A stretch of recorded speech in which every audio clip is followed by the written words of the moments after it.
Şiratta hadiste Peygamberimiz sallallahu aleyhi ve sellem etti.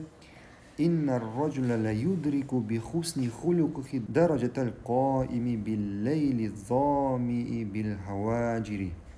Hakikatte kişi o'zining ko'rkam xulqi sababli tunlari namoz o'qishi ham kunduzin susovchi darajasine yetadi. Albatta, ko'rkam xulq tunni namoz turib o'quni ham endi o'roza tutuvni almashtirmay. Lakin bu hadisda biz ko'ramiz ko'rkam xulqning darajasin, buyukligin, ajrin, savobin, ya'ni ko'rkam xulqli kishi tunlarin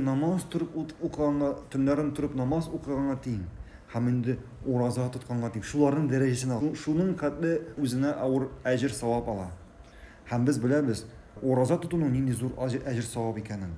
Ham endi tunlarin turib butun kishi uyg'onda tunlarin turib namoz o'qining ajr savobi shular zo'r.